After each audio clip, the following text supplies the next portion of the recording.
Assalamualaikum warahmatullahi wabarakatuh. Halo, nama saya Alvin Nurrahman.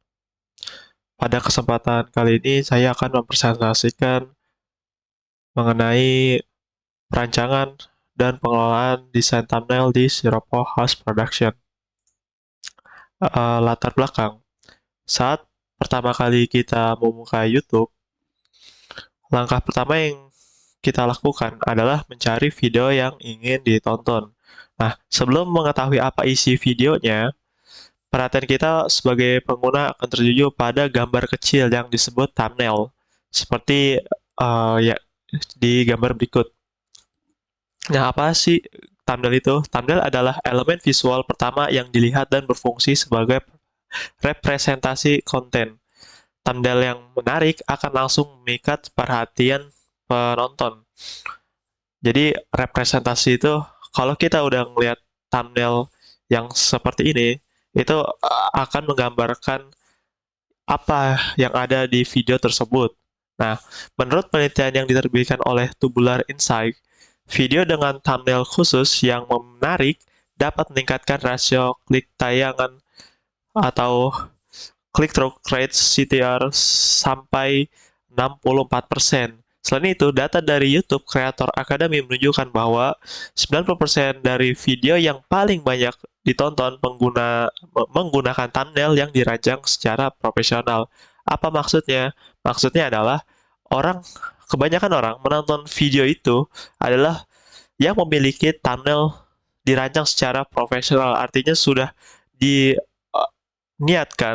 dirapikan, dikonsepkan sedemikian rupa sehingga orang akan berminat menonton video tersebut hanya melalui dari thumbnail videonya saja. Nah, selanjutnya,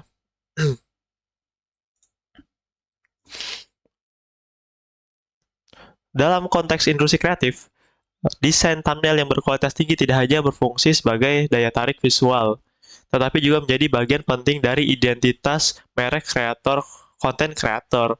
Jadi, misalkan kita mengunjungi YouTuber yang sering kita tonton, pasti Anda akan menotis bahwa branding di channel mereka salah satunya ada desain thumbnailnya.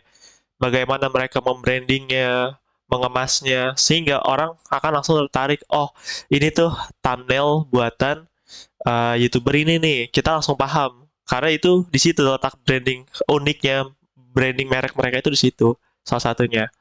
Nah, dengan kebutuhan pasar internasional, relevansi proyek ini semakin tinggi karena memberikan pengalaman praktis pada mahasiswa dalam memahami dinamika industri kreatif global, termasuk keterampilan teknis dalam manajemen proyek. Dengan pendekatan ini, proyek ini juga mendukung pengembangan kemampuan mahasiswa untuk memenuhi tuntutan pasar di era digital.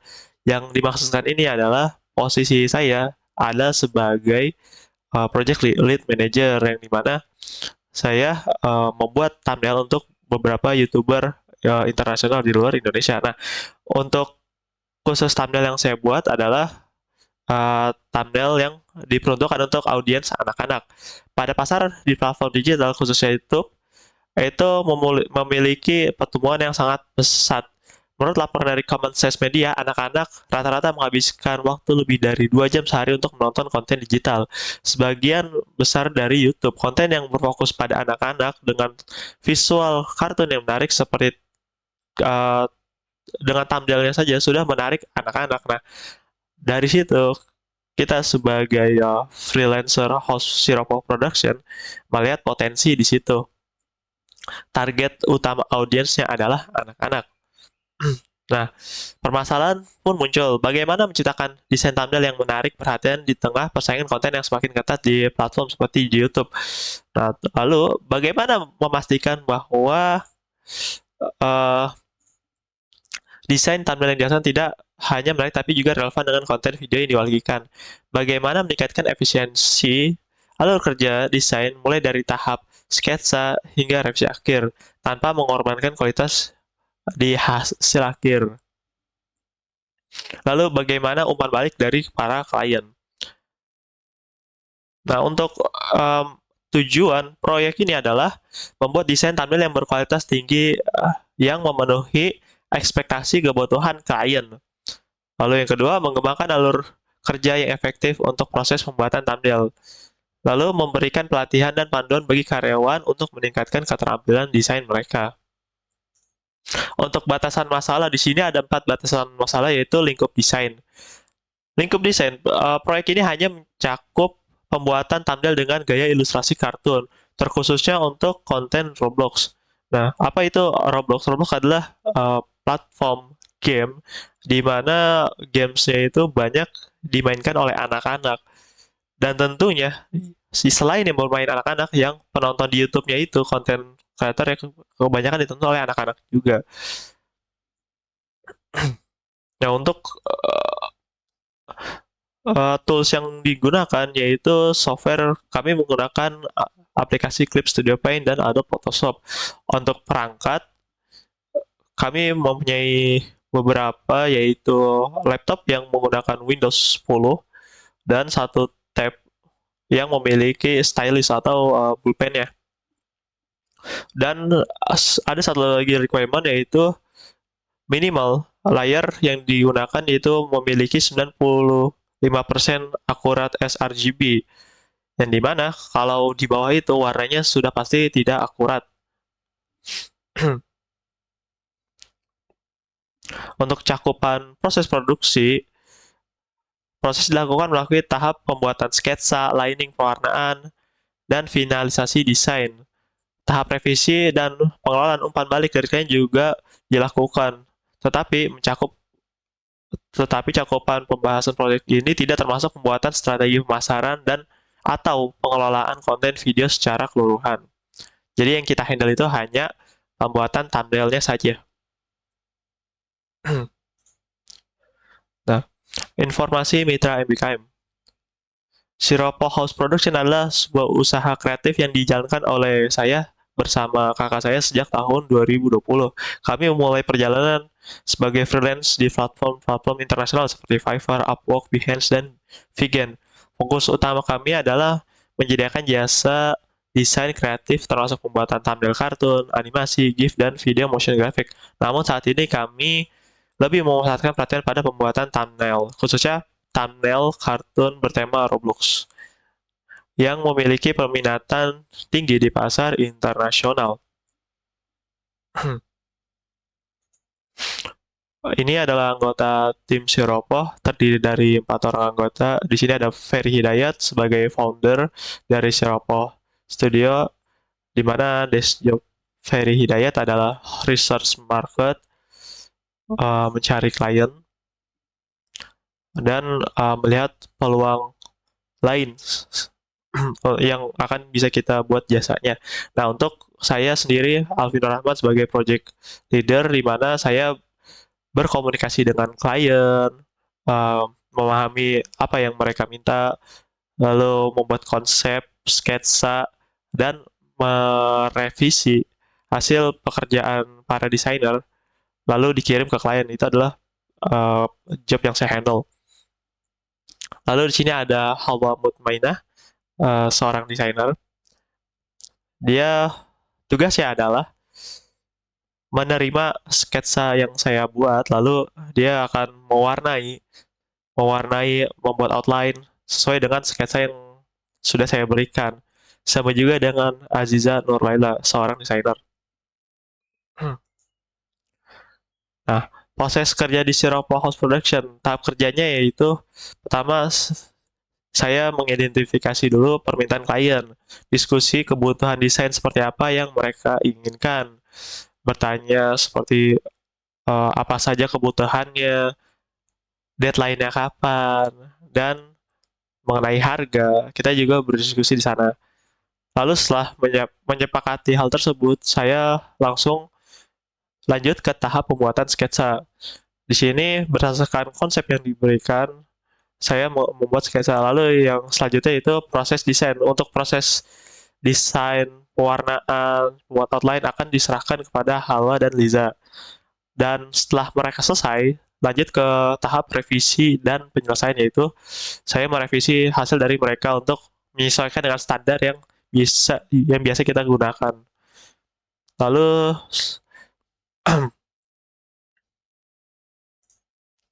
perangkat alat yang digunakan seperti sama yang tadi sudah dijelaskan, yaitu laptop Windows 10, 11, dan menggunakan Wacom tablet sebagai alat untuk menggambarnya.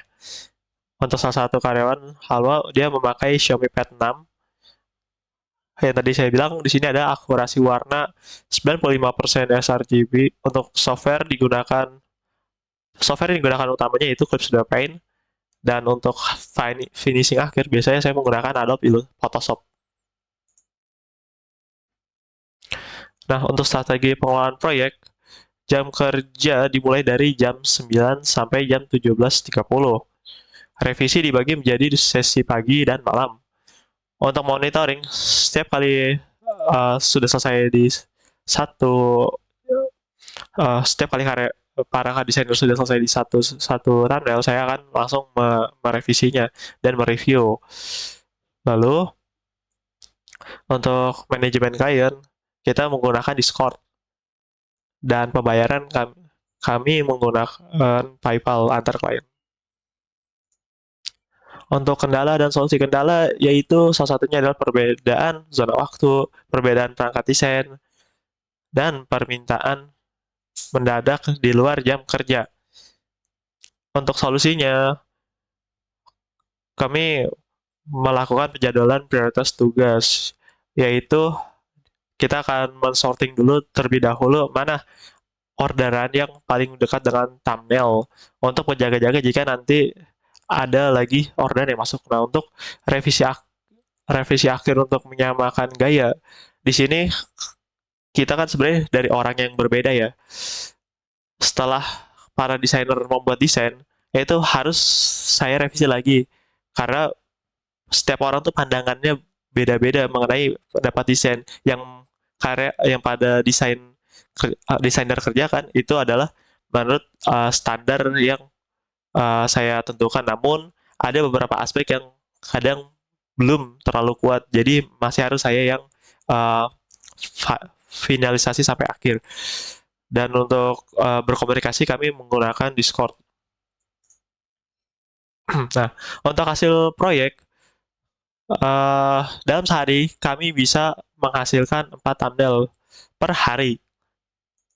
Dan ini adalah proses pertamanya, itu referensi konsep dari klien. Biasanya klien itu akan memberikan referensi thumbnail yang sudah diupload di YouTube. Mereka itu biasanya memilih YouTuber yang sudah trending dan memiliki views yang banyak. Jadi kita tinggal mengikuti saja apa yang sudah klien berikan. Nah, setelah memahami apa yang konsep klien inginkan, selanjutnya adalah saya melakukan sketsa seperti berikut. Terkadang bukan hanya mengganti karakter saja, namun juga melakukan sedikit adjustment, penyesuaian dengan karakter dari setiap klien minta. Nah, ini adalah hasil desain awal yang dikerjakan oleh para desainer. Bisa dilihat di sini, sudah selesai ditambahkan outline, warna. Namun, ada beberapa aspek yang menurut saya, belum masuk ke standar yang layak dikirim ke klien. Jadinya, perlu lagi direvisi sehingga sesuai dengan apa yang klien minta, seperti menambahkan border, teks, penyesuaian warna kembali, penambahan detail, dan sebagainya. Itu adalah hasil akhir revisi yang biasa saya lakukan. Nah, hasil penerapan atau pengujian solusi. Di sini, yang kita utamakan adalah kepuasan klien. Biasanya, klien yang puas akan sangat senang dan langsung menerima hasil desain kita. Tapi, jika klien tidak senang atau masih ada yang kurang, ada salah dari hasil desainnya, mereka akan meminta revisi kembali. Dan itu tidak apa-apa karena sudah masuk dalam perjanjian yang kita lakukan bersama klien. Seperti itu. Nah, salah satu lagi tanda kepuasan klien ini terhadap jasa kita adalah klien akan memesan kembali dalam beberapa waktu. Seperti contohnya klien engineer saya asal dari Jerman, dia memiliki 4 channel YouTube. Dia rutin memesan sekitar uh, berapa ya? 3 hari itu memesan 4 thumbnail. Setiap 3 hari 4 thumbnail, setiap 3 hari 4 thumbnail. Dan ada lagi satu orang dari Spanyol itu KOSP, dia memesan seminggu kira-kira memesan 3 thumbnail. Dan itu konsisten konsisten sebenarnya dari beberapa hampir setahun ini. Tapi yang saya data adalah 3 bulan ini. Nah, untuk produktivitas desainer berdasarkan, menurut saya, produktivitas desainer itu tergantung dari tingkat kesusahan dari konsep yang diberikan oleh klien. Kadang, kalau konsepnya mudah dikerjakan, maka produktivitas desainer akan lebih cepat selesai mengerjakan. Dan kalau konsepnya lebih sulit daripada biasanya, akan memakan waktu yang lebih lama daripada konsep yang mudah.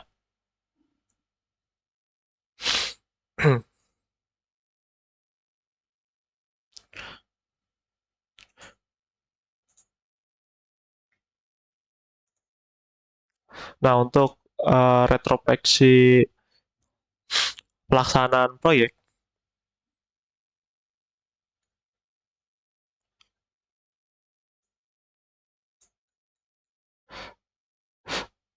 kita melakukan penerapan nilai kerjasama dalam proyek, yaitu saya sebelumnya mereka tuh dilakukan, saya melatih mereka, mentraining mereka dulu dengan standar yang kami punya di Siropo. Setelah mereka paham dengan standar yang ada di desain di Siropo, maka mereka rutin setiap harinya mengerjakan pembuatan line dan coloring di setiap thumbnailnya.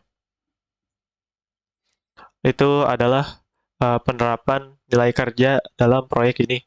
Lalu penerapan nilai kepemimpinan dalam proyek adalah saya sebagai leader project selalu memastikan jangan sampai para karyawan itu lebih dari setengah enam mengerjakan proyek. Kenapa? Karena di luar dari jam itu, maka efektivitas pengerjaannya akan berkurang.